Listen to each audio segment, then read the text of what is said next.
Become the lion you are meant to be with us. Welcome to the Science Patrol.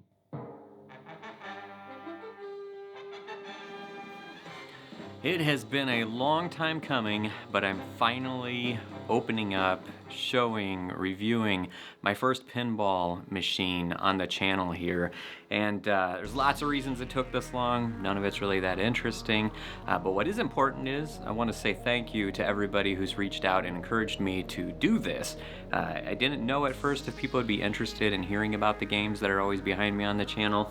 And in particular, my friend on the East Coast, you know who you are. Thank you so much for the idea and the encouragement over this whole timeline to keep doing it. Today we're going to be talking about something unique. It's from a unique company based up in Benton, Wisconsin. The company's called Spooky Pinball. They've been making pinball machines that are themed around horror, creepiness, weirdness, but then they've also mixed in some that didn't match that whatsoever. They've had several games leading up to the release of the Ultraman Kaiju Rumble that you see right behind me.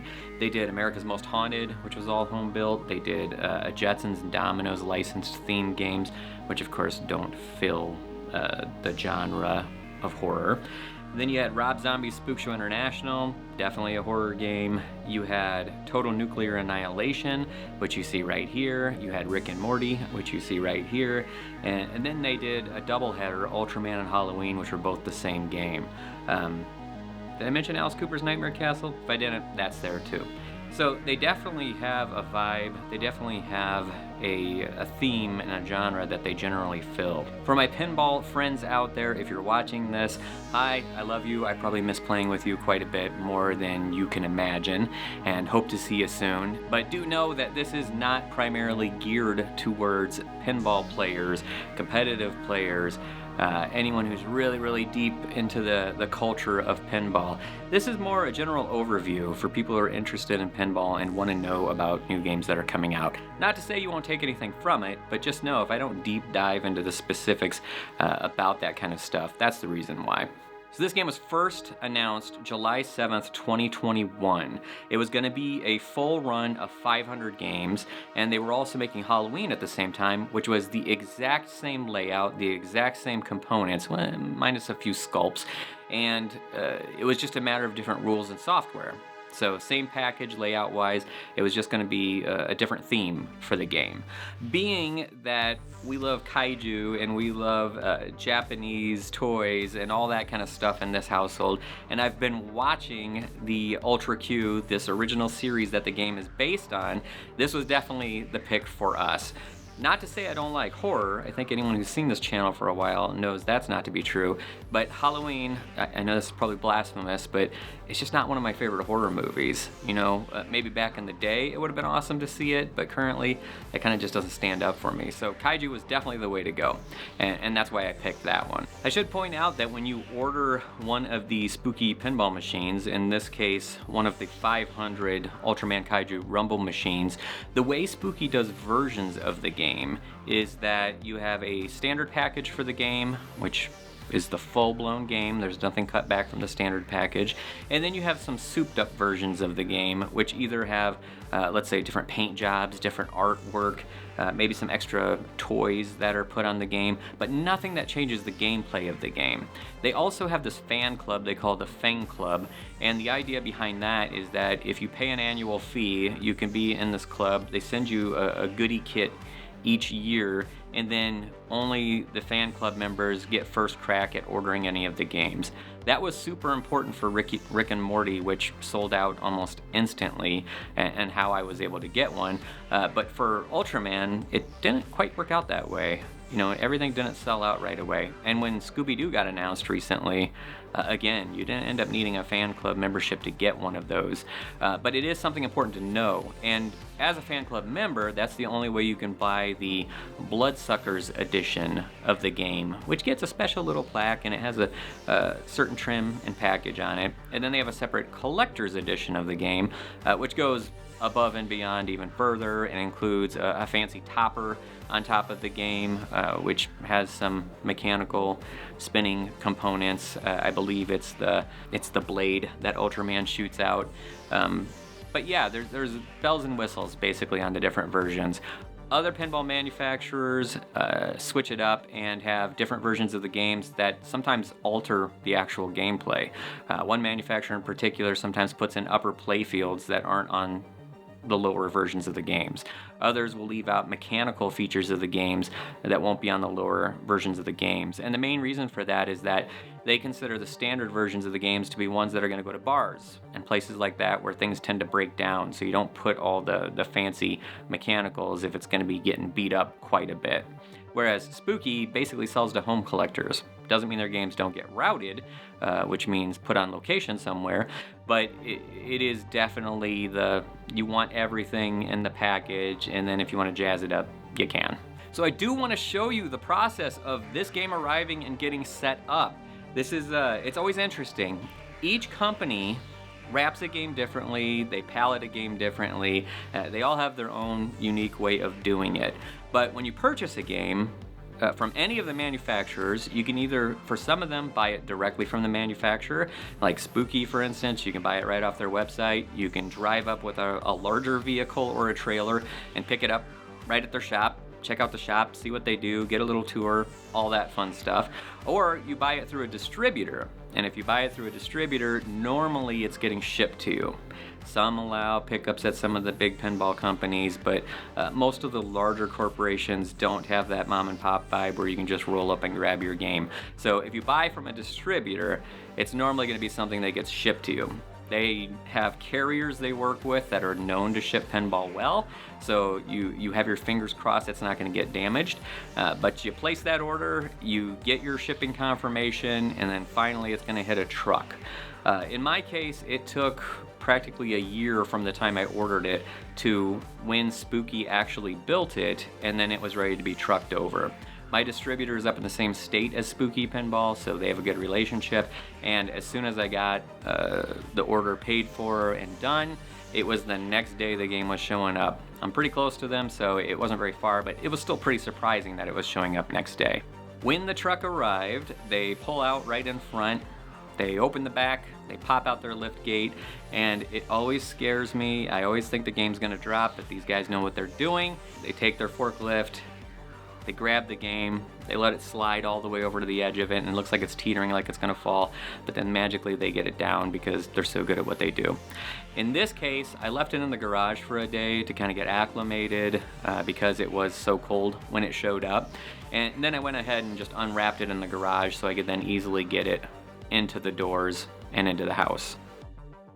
This house, which is different than when I first started this channel, you'll know the rooms are way different. This house has a nice pinball setup in the basement where everything can come in real easily. A lot of times you're gonna have to measure and make sure that your doorways, your stairways, any of that kind of stuff can actually fit a pinball machine. Just Google it real quick, you'll find dimensions of all sorts of different types of pinball machines. There are roughly 2 to 3, maybe 4 different sizes depending on the era of game and if it's wide body or standard. When I got it down to the basement, the next steps were to get everything opened up and do it in the right order. Read all of the caution signs that are included with the documentation that comes with the game. You do not want to open the head, the back box of the game before you get it upright and ready to be opened up. So you pay special attention to that. But you get the legs on in the front, you tilt it down. You can then raise up the back, get the legs up on the back, get help, get a second person. Don't be silly like me and eventually my back's not gonna be able to do this anymore. But the stool method is what I do. I lift it up, pop it on a stool, get the back legs on, pop it back off. And then after that, once it's on all the legs, you can finish unwrapping it, lift up the back box, get it locked in place. You don't want that back box slamming down on the glass, so whatever the locking mechanism is, get that locked in place. And then you're gonna go and open up the playfield and get any protective packaging off the playfield. Lastly, you're gonna be able to load in the actual pinballs. Once the pinballs are loaded in, once you've gotten everything unwrapped and all the packaging taken off, then it's magic time. You can plug in the power and flip the switch and hope everything works. In this case, my son and I always get to fire up the first game. I let him play first, and everything worked. It was brilliant. We were able to play a game. Nothing was broken in transit. Nothing was broken in packaging. I didn't break anything inadvertently. And yeah, we had a good first night of playing pinball and Ultraman. We did hit some issues that were problematic, and I hit up support about it and found out it was related to the software stuff that's taking place in the game. Yeah, that's how you unwrap and set up a pinball machine. Across this game, you have this really interesting layout, and this has taken Spooky some time to figure out how to get exactly the way it needs to be, and I think they've finally done that. They've been fascinated by upper playfields, and it's always a thing in pinball where if you make another layer onto the game, you're cutting off a bottom portion of the game. So you gotta make sure you do it right and you do it justice, and if that upper playfield's not any fun, you've basically wasted a lot of real estate that you could be having a fun game on. And when they took this multi-level approach on this game, they made it so that the flow works between all the different levels, and they're each kind of their own individual arena. And when you have a super jackpot that has to go all the way up, all the levels, and cross a bridge and shoot all the way over to collect, it's just, it's a wonderful feel, and I think they finally nailed it. The bottom section of the playfield is more wide open. There's lots of lateral movement. The ball's going side to side, but it can still go through the loops. You could still have a lot of fun all the way around the playfield. I wouldn't say there's really wasted space anywhere on the game, which is interesting because it's a larger game. So typically you end up only shooting certain sections, but this game, you actually have to shoot a little bit of everything. The main idea of the game is that you're playing through modes and you're battling monsters. I mean, that just matches the theme of the game, right? You gotta fight the monsters, the kaiju are out there, you gotta hunt them down. You've got Japanese voice callouts in the game that are guiding you along the whole way.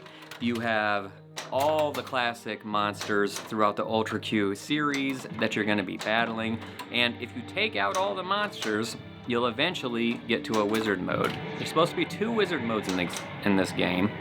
It took over a year for the first one to get programmed into the game, and the last wizard mode is nowhere to be seen yet. For those who don't know pinball very well, the wizard mode is usually the final big thing that could happen at the end of the game. Consider it the big boss battle in video game culture. It's the last big thing to do, and usually you have to do practically everything else throughout the game to eventually get to that. And in this case, you got to fight all the monsters. So there's a couple ways to get to monster battles or multi-balls during the game. The first is to light the beta capsule. The beta capsule is the scoop on the right. And to get that going, you'll see on the middle of the playfield, upper middle, the Pigmon character is there, and there's 3 drop targets. Complete those, lights the capsule, and then you get to choose a monster. So there's a handful of monsters you can choose at the capsule. Some of them you can't choose until you've fought enough other monsters, which is interesting. But that's kind of the main mode select of the game. It's nice that they made this the beta capsule because that's, of course, for anyone who's watched Ultraman, how Ultraman shows up. So light the beta capsule, Ultraman shows up, and he's always there to fight a monster. So the flow of logic just works really, really good here. The other way to fight battles or fight monsters is shoot up the center ramp a few times. So that's kind of your go-to. Anybody can probably get this one going during a game mode. And that gets you Gyros, which ends up being a monster battle. And then on the first upper playfield, you're going to have the car scoop, which lights a monster or starts a monster multi-ball as well, if you can get through that. And then there's a couple other modes and features throughout the game. The first obvious multi-ball is Baltan. So on the left-hand side, you have 3 locks. They start lit. You just got to shoot one into each of those green shots, and you're going to start Baltan multi-ball. The fun part is when you shoot each one, a little Baltan kind of comes out and you can see it. It's interesting because the Baltan character does appear at random places and disappear. So being able to fight the Baltan, that whole race of monster, it really works well again with theme integration. So it's part of this whole package that I think is really, really well done. So kudos to the Spooky team for that. They've also integrated a unique feature, which is these what's called lifters. And the way it works is that when the pinball is going to drain, it can go in a couple different places. It can go straight down the middle, which everybody hates and gets mad and gets angry at the game about. It can go on the in lanes, so right from the middle above the kickers is going to be the in lanes, which goes right back to the flippers, and then you have the out lanes, which also drain just like if it went straight down the middle. On these in lanes, hidden behind the plastics are two little lifters that return the ball. So if you shoot into the scoop on the right, or if you shoot into any of the scoops on the left, it goes under the playfield and comes up to your flipper. So if you're not expecting it, just like I wasn't on the first game, even though I knew it was there, you're gonna lose a ball or two just getting the hang of it. It does flash, it makes a sound, you can tell it's gonna be releasing from there, but it does take some getting used to. Spooky always tries something unique on every one of their games.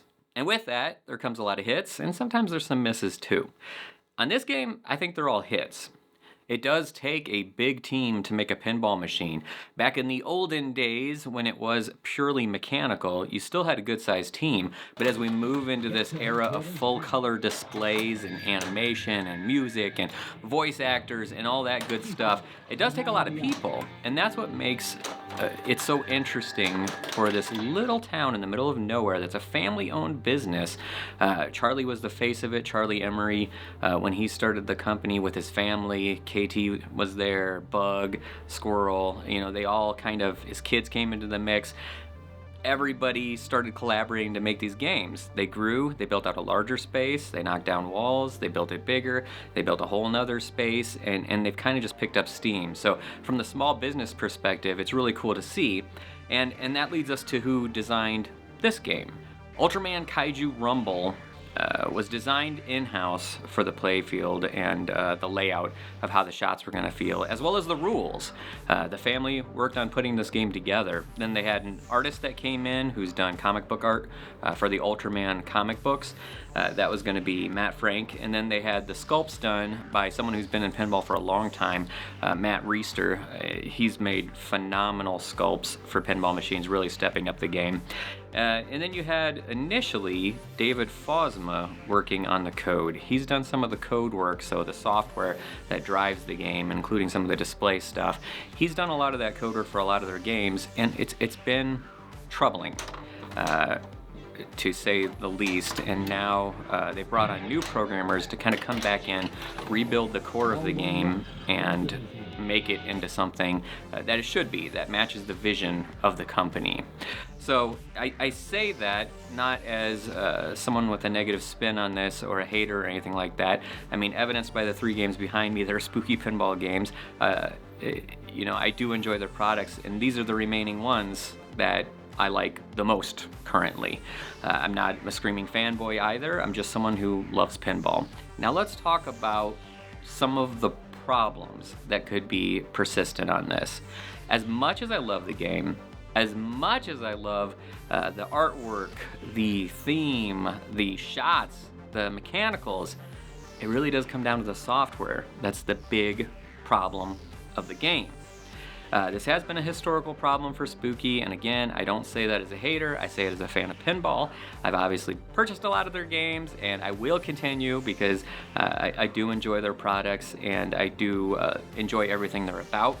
They tend to fix things over time. They go a lot slower than most companies, but to put it as a matter of perspective, when you look at the niche mom and pop shop, which is Spooky Pinball, and then you look at the large corporate pinball environment like Stern Pinball, they're two very different beasts. Stern now has an army of programmers who are doing phenomenal work. They put out Godzilla. It's a brilliant game in the kaiju genre again, but they have an army of people to make that work. Spooky, on the other hand, they have a handful of people that are working on any game at any given time, and that pain is obvious. I mean, you feel it when you get the game. When we first got the game fired up and we started playing games, my son and I, immediately balls were getting stuck in the right lifter. Normally there's a thing called a ball search that fires everything in the game to get a ball unstuck. It doesn't work for the right lifter, for whatever reason. Hasn't worked on the right lifter for a very long time. Apparently this is a common problem. Just waiting on a software update to fix that. There's other weird quirks like when you tilt a ball in pinball, so you shake the game and it says warning, warning, danger, danger, and then finally tilt. Everything is supposed to turn off in the game and it drains the ball. Doesn't mean the game turns off, but everything stops working until the ball is fully drained and you lose that ball. On this game, for whatever reason, if you get a stuck ball and it can't free it and you tilt it, you have to take the glass off, you got to get the ball actually out. It keeps scoring. It keeps racking up points and allowing you to progress throughout the game after you've tilted the ball.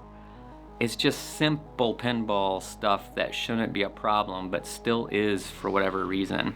Furthermore, I alluded to earlier, they're still missing modes on the game. It comes down to basically, again, not enough programming power, I would assume.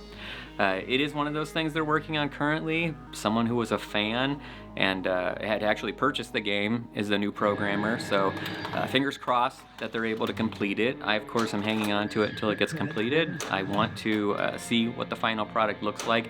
I want to see the vision come to life for what they were hoping to make. It's just that old waiting game. They're now working on a Scooby-Doo game. Huge theme, huge brand. Obviously, they've got to nail it. They're going even further over the top with what they're putting in the game. So the question is, will Ultraman and Halloween get left in the dark as they work on the new Scooby-Doo game? I hope not, but I say that as someone who purchased Rob Zombie's Spook Show International, which was very painful. So I have hope. I'm looking forward to it. It's good to know that the Emery family loves Ultraman and Japanese kaiju culture, so this is something that means a lot to them, and that's something they even said and reinforced when they announced that they were putting out the game. So I have confidence that they're going to do everything in their power to make it a fantastic, well-rounded game. Having an awesome foundation, the mechanics are awesome, the layout's awesome, the artwork's awesome, the brand is awesome. Everything to make a phenomenal pinball is there. They just need to finish it up. So that's what I'm hoping for. Hopefully I didn't miss anything in this video that you would find interesting, but if I did leave something out, or I didn't cover enough, or I didn't expand enough on a topic that you're interested in, please do let me know, and I'll take that into consideration for the next video. The next spooky game is going to be Scooby-Doo. If you'd like to see that one and hear about it, definitely let me know, and when mine shows up I can make a video on that as well. And again, if you've made it this far and you're a friend in the pinball community, or you're someone who's been watching the channel, thank you so much. I miss you, I love you, and until the next video, thanks for watching.